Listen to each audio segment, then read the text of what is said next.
أهل الذكر إن كنتم لا تعلمون فاسألوا أهل الذكر إن كنتم لا تعلمون.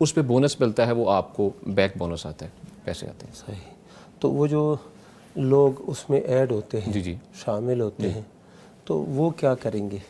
مفتی صاحب کچھ نہیں کریں گے, صرف انسٹال اگر کریں گے نا, ہاں جسٹ اگر میرے کچھ روابط ہیں, میں کسی کو لنک بھیجوں گا, میرے لنک پہ جا کے وہ کلک کرے گا, ایپ کو انسٹال کرے گا موبائل کے اندر, تو مجھے اس کا جو ہے نا کیش بیک آ جائے گا اس چیز کا. صحیح.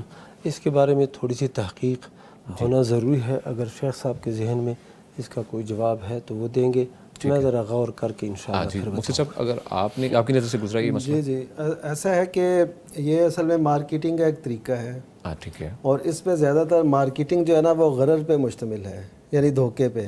ہاں, ہوتا کیا ہے کہ وہ جو ہے نا باقاعدہ ایسے نہیں ہوتا, یعنی ایسے سمجھیں کہ جیسے مارکیٹنگ ہو رہی ہے لیکن غلط طریقے سے, اس میں دھوکہ ہے. جی, اور اس طرح وہ اصل جو مالکان ہیں وہ سمجھ رہے ہوتے ہیں کہ اتنے بندے ایڈ ہو چکے ہیں ہمارے ساتھ, انہوں نے انسٹال کر لیے, وہ ہمارے سے متاثر ہیں اور انہوں نے یہ چیز اپنے فائدے کے لیے ڈاؤن لوڈ کی ہے. لیکن ہوتا ہے کہ یہ سب کچھ جو ہے نا وہ خود سے ہو رہا ہوتا ہے, یعنی ایک جیسے ہوتا ہے نا جیل سازی سے, لالچ دے کے لوگوں جی جی, کہ یار تم یہ کر لو تو کوئی نہیں, ایسے ہاں ایسے کر لیں گے, بالکل, تو کسی دوست سے کروا لی کوئی ایسے, یعنی اس کے پیچھے کوئی ہوتی نہیں حقیقت. جی بالکل ٹھیک. تو یہ ہے کہ کمپنی اپنی وہ چاہ رہی ہوتی ہے لیکن وہ دھوکے میں جا رہا ہوتا ہے سارا سلسلہ. ٹھیک ہے, اس وجہ سے یہ کام مشکوک ضرور ہے. مشکوک ضرور ہے. اگر in case direct company he offer کر رہی ہے, جو کمپنی نے لانچ کیا ہے, ہاں, اور یہ بندے بھی ٹھیک ہوں, جی ٹھیک ہے, یعنی جو بندے انہوں نے ساتھ شامل کیے ہیں ان کو کسی لالچ یا دھوکے سے نہ کیا ہو, صحیح مارکیٹنگ ہو جیسے کی جاتی ہے, اس میں کوئی شیشے میں نہ اتارا جائے, تو ٹھیک ہے. ٹھیک ہے جی, بہت شکریہ مفتی صاحب. مفتی نعمان فاروقی صاحب, آپ نے بہت جواب دیا, اللہ تعالیٰ آپ کو خوش رکھے, کیونکہ یہ کافی گردش میں تھا سوال, مجھ سے بھی کئی جو ہے نا دوست ہیں, کیونکہ جو آج کل سوشل میڈیا پہ کچھ دیر عرصہ پہلے جیس کیش کچھ ایسی ایپ ہے اس نام سے, اس نے بھی کیا, لیکن وہ تھا ڈائریکٹ کمپنی کی طرف سے, اس لیے میں نے آپ سے پوچھا کہ اگر ڈائریکٹ کمپنی کرتی ہے اس کا ڈفرینٹ ہے اس سے, اور جو اگر یہ لالچ ڈائریکٹ کرے اور جو کر رہے ہیں وہ بھی کوئی اس پہ دھوکہ دہی سے کام نہ لے. ٹھیک ہے, بہت شکریہ مفتی صاحب. مفتی عبدالولی خان صاحب, مفتی صاحب فرمائیے گا کہ ہندو کی کچھ رقم سے مسجد جو ہے نا وہ بنائی جا سکتی ہے, یا کوئی رقم ڈونیٹ کریں تو اس کو اللہ کے دین کے لیے استعمال کیا جا سکتا ہے؟ یہ جو مال حرام ہوتا ہے نا, جی جی, حرام مال, اس کی دو قسمیں ہوتی ہیں. ایک قسم تو ہے کہ جو عیناً اور ذاتاً حرام ہو, جی, اور ایک وہ ہے کہ کسباً حرام ہو, ذاتاً اور عیناً حرام نہ ہو, کسباً حرام ہو, ٹھیک ہے, یعنی اس کی وہ کمائی کا جو ذریعہ ہے نا وہ حرام ہو. ٹھیک ہے. تو جو عیناً اور ذاتاً حرام ہو اس کا استعمال تو بندہ اپنے آپ پر بھی نہیں کر سکتا, کسی اور کے لیے بھی نہیں کر سکتا, مسجد میں بھی وہ نہیں لگا سکتا, چاہے وہ مسلمان کا پیسہ ہو یا کسی ہندو کا پیسہ ہو. ٹھیک ہے. اچھا, اور جو ہے جو کمائی دوسری قسم کی ہو, اگر ہندو ہے اور اس نے وہ پیسہ کمایا ہے جائز طریقے سے, تو اس کو آپ مسجد میں بھی لگا سکتے ہیں, اور کسی مسلمان کو بھی اس کا تحفہ درست ہے, دینا درست ہے. تو یہ تحفے جب کسی کافر کی طرف سے قبول کرنا درست ہے, اللہ کے نبی صلی اللہ علیہ وسلم نے کافروں کے ہدیے اور تحفے قبول کیے ہیں, تو مسجد کے لیے بھی ان کا ہدیہ یا تحفہ قبول کرنا درست ہے. کعبۃ اللہ جو ہے, جو شروع میں بنایا گیا تھا, وہ کافروں کے پیسے تھے, مشرکین مکہ کے پیسے تھے. جی, لیکن اس میں بھی یہ ایک عنصر شامل تھا کہ حلال پیسے تھے, جس کے حرام تھے اس کو شک بھی تھا, وہ جو میں نے بتایا نا کہ ذاتاً اور عیناً جو حرام ہو وہ تو کہیں بھی نہیں لگ سکتا. جو پیسہ حلال ہے, ان حلال ذریعے سے آیا ہے, وہ کافر کا ہو یا مسلمان کا, مسجد میں آپ لگا سکتے ہیں. ٹھیک ہے, بہت شکریہ. لیکن یہ ہے کہ اس کافر کا یا ہندو کا اس مسجد میں ہولڈ پھر نہ ہو, کہ اذان ایسے کا ہو, اذان لاؤڈ سپیکر میں کا ہو یا نہ کا ہو, یا کوئی اور اس کی جو ہے نا قوت وہاں پر چلتی ہو, ایسا نہ ہو. ٹھیک ہے, بہت شکریہ مفتی صاحب. مفتی نعمان فاروقی صاحب, مفتی صاحب سوال ہے کہ میاں اور بیوی کا سونا جو ہے, جو سونا ہے اس کو جمع کر کے اگر 7.5 تولے کے قریب بنتا ہو, اس پہ زکوٰۃ واجب ہے یا نہیں؟ میاں اپنا جو ایک شوہر ہے اس نے والدہ کا اور جو اس کی وائف ہے اس کا اکٹھا کیا ہے. اچھا جی, صحیح. دیکھیے جی, جو شریعت میں رکھا گیا نا 7.5 تولے, وہ ایک بندے کی ملکیت کی بات ہے. اچھا, سنگل پرسن. اوکے, کہ اس کے پاس, ایک بندے کے پاس اتنا ہو تو اس پہ زکوٰۃ ہوگی. ٹھیک ہے. عورت کے پاس ہے، بیوی کے پاس، تو اسی پہ زکوٰۃ ہوگی اگر وہ 7.5 تولے ہو اور اس پہ سال بھی گزرے. تو اسی طرح والدہ محترمہ ان کے پاس بھی اگر سال گزرے اور اتنا ہو تو ہوگی. دونوں کو جمع نہیں کیا جائے گا، کیونکہ زکوٰۃ اور یہ جو جانوروں کی زکوٰۃ وصول کرنے کے اصول ہے، اس میں یہ ہے کہ نہ جمع کیا جائے اور نہ افتراق کیا جائے. ٹھیک ہے ٹھیک ہے. یعنی جمع یہ ہے کہ مختلف لوگوں کی بھیڑ بکریاں جمع کر کے کہا جائے جی تم پہ اتنی زکوٰۃ بنتی ہے، ایسے بھی نہیں ہوگا. جی بالکل. اور نہ اسی طرح سونے اور چاندی کو مکس کیا جائے گا، اور نہ سونے چاندی اور کرنسی کو مکس کر کے کہا جائے گا جی اب اس پہ زکوٰۃ بنتی ہے. صرف علیحدہ علیحدہ دیکھیے، اگر ایک ہی نصاب ہوتا تو پھر نبی صلی اللہ علیہ وسلم ایک بتاتے نا، دو کیوں آپ نے بتایا؟ دو اس لیے کہ اس کا نصاب علیحدہ ہے، اس کا علیحدہ ہے. ٹھیک ہے ٹھیک تو اس وجہ سے زکوٰۃ جو ہے نا وہ تھوڑی سی وضاحت میں جی ضرور مفتی صاحب آپ ایڈ کیجیے. یہ جو سونا چاندی ہے، مال تجارت ہے، اس کا حکم مختلف ہے جانوروں کی زکوٰۃ سے. اچھا اچھا ٹھیک. جو صائمہ یعنی سین کے ساتھ چرنے والے جو جانور ہیں ان کا حکم مختلف ہے. 2 بندے ہیں، 2 بندوں کی نا ایک بندے کی 20 بکریاں ہیں، دوسرے کی بھی 20 بکریاں ہیں. اچھا، اب ان کا چرواہا ایک ہے اور ایک ہی بندہ اس کو چراتا ہے، ایک ہی بندہ، دونوں کو جمع کیا، ریوڑ ایک ہے. ٹھیک ہے. تو اب اگرچہ ایک کی 20 ہیں، دوسرے کی بھی 20 ہیں، دونوں کو یعنی دونوں پر زکوٰۃ لازم ہے. ایک بکری لازم ہے، وہ نصف بکری اس کے ذمہ ہو جائے گی، نصف بکری اس کے ذمہ، یعنی ایک بکری دے گا اور دوسرا شخص اس کے پیسے دوسرے ساتھی کو ادا کر دے گا.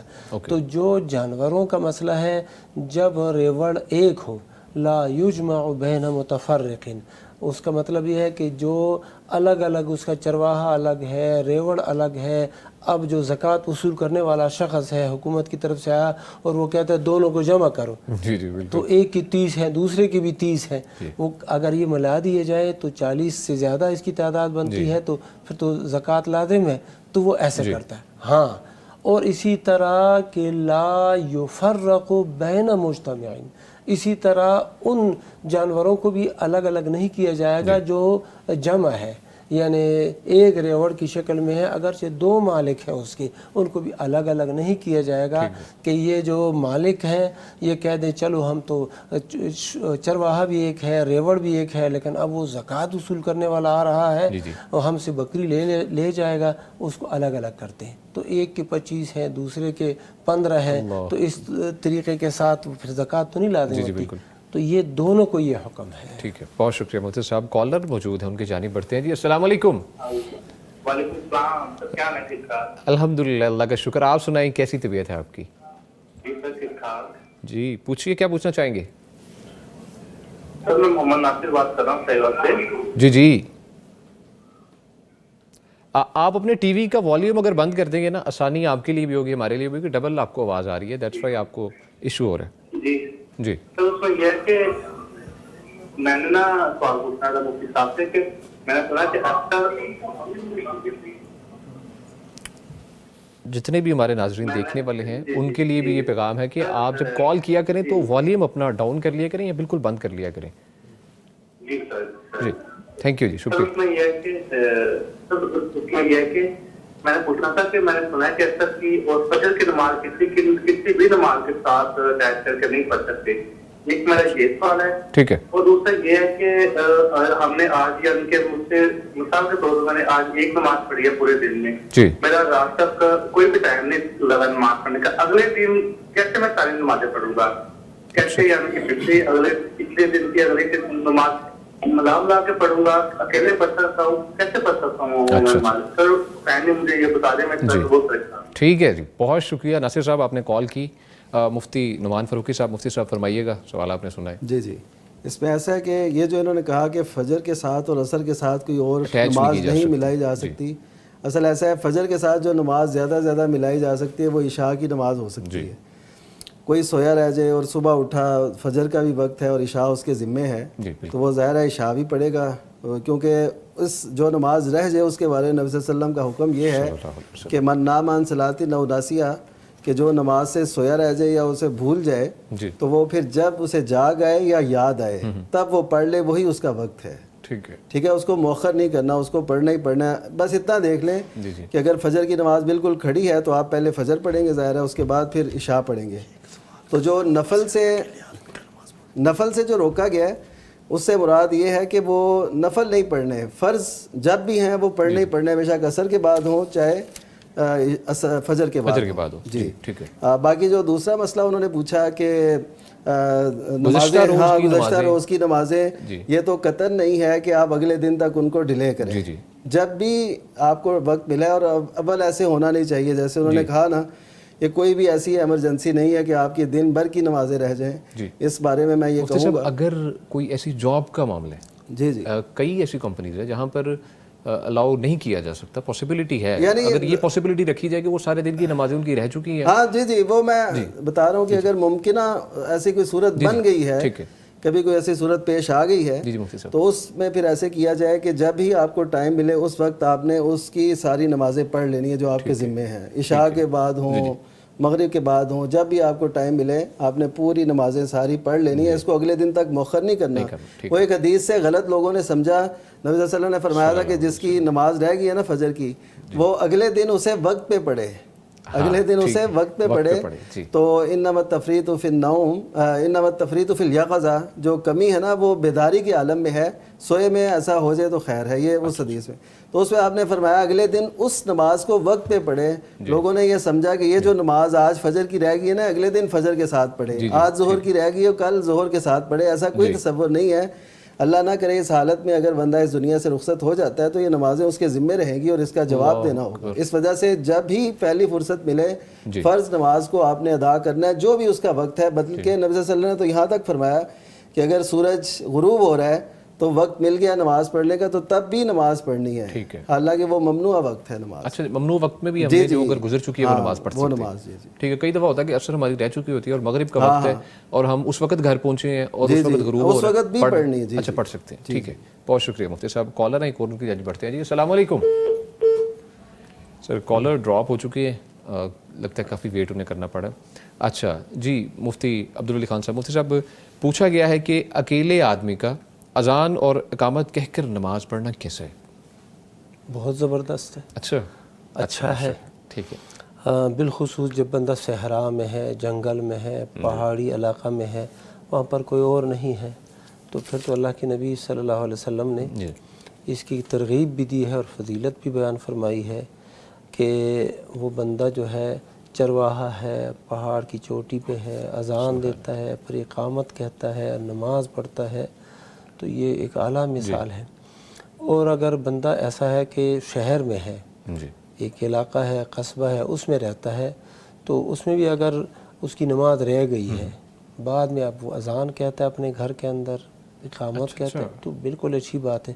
لیکن اگر وہ اذان نہ کہے اور اقامت بھی نہ کہے، کوئی حرج نہیں، اس کی نماز بالکل درست ہے. اچھا ٹھیک ہے جی. بہت شکریہ مفتی صاحب، مفتی نعمان فاروقی صاحب. مفتی صاحب نفلی روزے کی حالت میں دانت کی RTC کروائی جا سکتی ہے، روٹ کینال جو ہے اور فلنگ ہے وہ کروائی جا سکتی ہے نفلی روزے کی حالت میں؟ ہاں جی، دیکھیے روزہ فرض ہو یا نفل اس اعتبار سے فرق نہیں ہے، کیونکہ روزہ اگر وہ نفل ہے یا فرض، دونوں صورتوں میں ہم نے یہ دیکھنا ہے کہ کوئی بھی چیز آپ کے حلق سے نیچے نہ اترے. ٹھیک ہے. یعنی جو خوراک بن سکتی ہو، جو مثلا معدے سے جس کا تعلق ہو، وہ اگر نیچے اترے گی تو آپ کا دونوں صورتوں میں فرض ہو یا نفل روزہ برقرار نہیں رہے گا. ہاں برقرار نہیں رہے گا. اور اگر ایسی صورت نہیں ہے تو پھر وہ برقرار ہے روزہ. اچھا ٹھیک. یا وہ ڈیپینڈ کرتا ہے ڈاکٹر پہ یا مریض پہ، وہ کیا بعض اوقات. جی کچھ میں نے اپنا بھی علاج کروایا ہوا ہے دانتوں کا کافی، تو اس میں یہ ہوتا ہے کہ اندر کیونکہ وہ میڈیسن ہوتی ہے وہ دانت کے اندر ہی کرتے ہیں اور اس کو واپس وہ کہتے ہیں کہ آپ گرا دیں، کیونکہ وہ ایسا میڈیسن ہوتی ہے وہ اندر لے کے جا نہیں سکتے، وہ مضر صحت بھی ہوتی ہے. جی مضر صحت ہوتی ہے. تو اس صورت میں نہیں ہوگا، روزہ برقرار رہے گا. ٹھیک ہے جی، بہت شکریہ مفتی صاحب. کالر کی جانب بڑھتے ہیں. جی السلام علیکم. جی کیسے ہیں جی آپ؟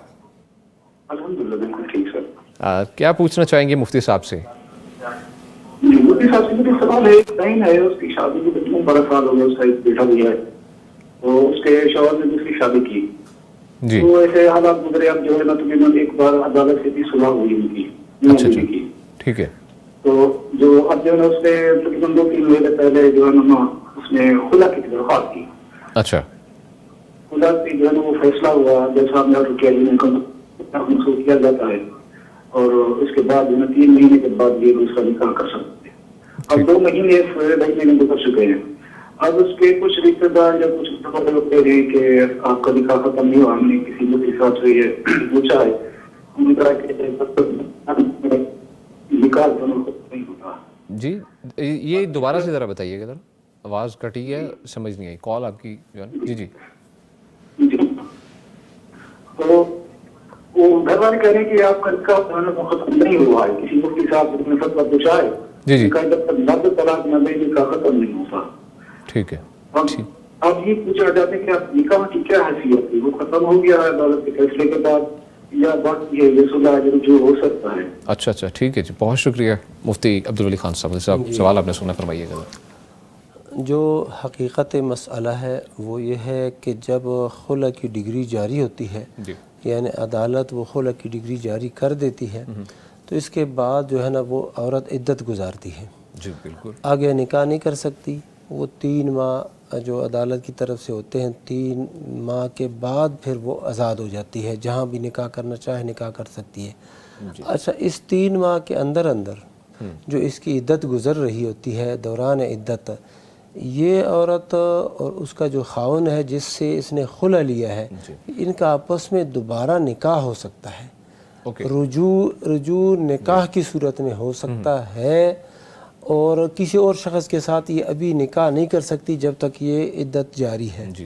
تو اس سابقہ خاوند کے ساتھ یہ دوبارہ نکاح کر سکتے ہیں, اور اگر عدت گزر بھی جائے, خلع کی جو عدت ہے, اس کے بعد بھی دوبارہ یہ آپس میں نکاح کر سکتے ہیں. اس دوران بھی نکاح کر سکتے ہیں. رجوع نہیں ہو سکتا. رجوع کا مطلب یہ ہوتا ہے کہ جیسے کہ طلاق, ایک بندے نے طلاق دی, طلاق رجعی دی, تو ابھی 3 بار مینسج نہیں آئے, تو اب وہ اس دوران رجوع کرتا ہے کہ میں اپنی بیوی کی طرف رجوع کرتا ہوں. پھر اس کی بیوی ہی رہتی ہے, نکاح قائم رہتا ہے, لیکن اس صورت میں نیا نکاح کرنا پڑے گا, تب یہ اس کی بیوی بنے گی. ٹھیک ہے جی, بہت شکریہ مفتی صاحب. مفتی نعمان فاروقی صاحب, مفتی صاحب فرمائیے گا کہ ایک غیر مسلم خاتون ہے جی, اور ہمارے علاقے میں ایک کام شروع کیا انہوں نے. وہ سرمایہ لیتی ہیں اور اس پر ڈالرز کی صورت میں روزانہ کی بیس پر نفع دیتی ہے. ایسا درست ہے کرنا مفتی صاحب؟ نہیں, یہ درست نہیں ہے طریقہ. اصل میں ایسا ہے کہ کوئی بھی سرمایہ جو آپ سے جاتا ہے, یا تو وہ انویسٹمنٹ کے لیے ہے, یا قرض ہے, یا ہدیہ ہے, یعنی ہو سکتی ہے. تو اگر انویسٹمنٹ کی ہے تو اس میں نفع و نقصان میں شراکت ہوتی ہے, اور آپ کو پتہ ہو کہ جس کے سپرد آپ نے اپنی رقم کی ہے وہ اس سے کیا کر رہا ہے, سرمایہ کاری کیا ہو رہی ہے, نفع نقصان کی بیس تو وہی بنے گی نا. تو یہ پتہ ہی نہیں ہے, تو یہ تقریباً ایسے ہی ہوتا ہے جیسے بینک کرتا ہے, یا ایسے سمجھ لیں کہ جیسے وہ ڈبل شاہ ٹائپ لوگ ہوتے ہیں, وہ سرمایہ لیتے رہتے ہیں, دیتے رہتے ہیں, پھر آخر میں ان کا کوئی پتہ نہیں چلتا.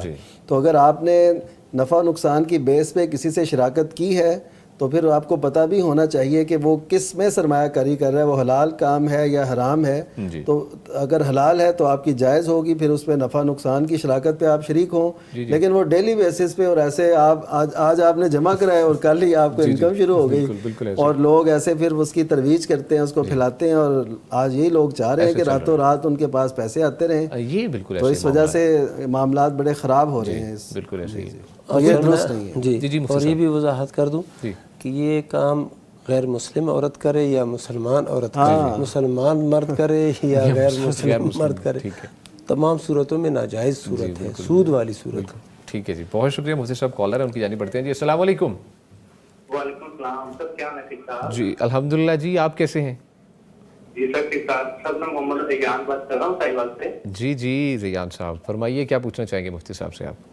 جی سر, سوال میرا یہ ہے کہ نا, ایک تو ہوتا ہے ٹکا کیا ہے ہم لوگوں نے, تو جانور ذبح کیے ہیں, اور اس کا جو گوشت ہے وہ ہم نے تقسیم کر دیا ہے. ٹھیک ہے. اب اس میں اب یہ ہو رہا ہے کہ بعض بات نا حقیقہ کی ہے, اور دیگی وغیرہ پکوائی ہیں, مہمانوں کو بلایا, ان کی توازو کی ہے, سب کچھ کیا, یہ ٹھیک ہے؟ اچھا, گوشت ہے یہ یعنی کہ مہمانوں کو کھلا دیا آپ نے, وہی بانٹنا چاہیے. اچھا ٹھیک ہے. چلیں جی, بہت شکریہ کال کرنے کے لیے مفتی عبدالولی خان صاحب. مفتی صاحب فرمائیے گا. عقیقہ ایک خوشی والی دعوت ہے. جی اللہ تعالیٰ نے بیٹا دیا ہے تو 2 جان, یعنی 2 بکرے چھترے وغیرہ آپ نے ذبح کرنے ہیں. بیٹی ہے تو 1 بکرا چھترا بکری بھیڑ اس کو ذبح کرنا ہے. تو یہ آپ پکا کے دے دیں، کھلائیں لوگوں کو، یا گوشت جو ہے نا بغیر پکائے کے لوگوں کے گھروں میں دے دے، جی جو بھی صورت آپ کے لیے آسان ہے یا جس صورت کو بھی آپ اختیار کرتے ہیں جائز ہے۔ جائز آپ نے جانور ذبح کرنا ہے اور اس جانور کو یا پکا کے تقسیم کرنا ہے یا لوگوں کو بلا کے کھلانا ہے یا لوگوں کے گھروں میں گوشت بھیجنا ہے، جی پکا گوشت یا کچا گوشت، جو بھی صورت آپ اختیار کرتے ہیں تمام صورتیں جائز ہیں۔ اچھا جی، بہت شکریہ مفتی صاحب، مفتی نعمان فاروقی صاحب۔ مفتی صاحب جو ہے نا ماشاء اللہ اسی نوعیت کا نا آج ایک سوال ہوا، میں کہتا ہوں چلیں اسے بھی ایڈ کر لیں۔ وہ یہ تھا کہ انہوں نے کہا کہ ہمارے کوئی ہمسائے تھے سامنے رہتے تھے، تو انہوں نے ولیمہ کرنا تھا، تو انہوں نے بچوں کے عقیقے بھی اسی ولیمے میں کر دیے۔ اچھا اچھا اچھا، یہ درست ہے مفتی صاحب؟ جی اس حوالے سے، اور وہ ہم مجھ سے یہ پوچھ رہی تھی کہ ہمارے سامنے والوں نے اگر ایسے کیا تو کیا ہم بھی ایسا کر سکتے ہیں؟ جی جی، تو شیخ صاحب اس کو بھی ایڈ کر لیجیے اس میں۔ مسئلہ یہ ہے کہ ولیمہ جو ہے نا وہ شادی کے بعد، بنا کے بعد، میاں بیوی کے ملنے کے بعد کی دعوت ہے، اور یہ اس کا حکم تو وجوب تک ہے، جب بندے کی استطاعت ہو تو یہ واجب ہے اور ضروری ہے۔ اور جو عقیقہ ہے یہ ایک مسنون عمل ہے، سنت مؤکد عمل ہے، تو دونوں کے اندر تداخل نہیں ہو سکتا، دونوں کے اندر تشریک جس کو کہتے ہیں وہ نہیں کر سکتے۔ عقیقہ ایک الگ عمل ہے اور جو ہے ولیمہ الگ عمل ہے۔ ہاں آپ ایسے کر سکتے ہیں کہ عقیقے کی جانور بھی لے آئیں اور ایک جو ہے نا گائے، بھینس، بکرے، چھترے وہ ولیمے کے لیے ذبح کریں تو ٹھیک ہے۔ ٹھیک ہے، یعنی ایک سے دونوں کام نہیں چلائیں گے، ایک سے دونوں کام نہیں چلائیں، لیکن دو علیحدہ علیحدہ ہوں تو پھر ٹھیک ہے۔ گیسٹ کو اگر ہم بڑھا لیں، گیسٹ کی تعداد بڑھا کے ہم پاسبلٹی ہو ہاں سکتی، ٹھیک ہے، وہ تو لیکن ظاہر ہے ہم اگر وہ آپ کا ایڈ کریں انتظام الگ سے ایڈ کہ دو جانور اس کے ہیں اور اس کے یہ الگ نہ سے ہو کہ اسی میں اس کو۔ اچھا اچھا ٹھیک ہے جی، بہت شکریہ مفتی صاحب۔ پروگرام کا ناظرین وقت ختم ہوا چاہتا ہے۔ ہمارے ساتھ جو مفتیان کرام کا پینل موجود رہا، ہمارے ساتھ جو پہلی شخصیت موجود رہی تھی فضیلت الشیخ مفتی عبدالولی خان حفظہ اللہ تعالیٰ عنہ کا شکریہ ادا کرتے ہیں۔ مفتی صاحب بہت شکریہ آپ کی تشریف آوری کا، بارک اللہ فیک، آپ کی موجودگی ہمارے لیے جو ہے نا باعث فخر ہے اور ہمیں سیکھنے کو ملتا بہت کچھ۔ اللہ تعالیٰ آپ کو خوش رکھے۔ اور جو دوسری شخصیت موجود ہیں جی فضیلت الشیخ مفتی محمد نعمان فاروقی حفظہ اللہ تعالیٰ، ہم کا بھی شکریہ ادا کرتے ہیں۔ مفتی صاحب آپ تشریف لائے، جزاکم اللہ خیر، اللہ تعالیٰ آپ کو خوش رکھے۔ ناظرین پروگرام اپنے اختتام کو پہنچتا ہے، ایک چھوٹا سا ریمائنڈر ہے آپ کے لیے، جو اس پروگرام کو کرنے کا مقصد بھی ہے ہمارا، پیر اور جمعرات کا روزہ رکھنا۔ کوشش کریں خود بھی روزہ رکھیے، اپنے دوست احباب، بہن بھائی، فیملی ممبرز جو ہیں ان کو بھی تلقین کریں روزہ رکھنے کی۔ روزے الحمدللہ ابھی ہم نے رکھے ہیں، اس عادت کو ہم اپنائے رکھیں، یہ سنت جو ہے الحمدللہ اس کو ہم اپنا لیں اپنی زندگی میں تو بہت ہی اچھا ہو جائے۔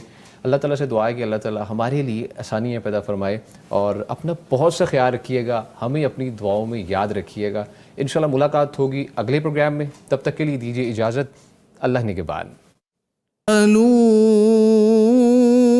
أهل الذكر إن كنتم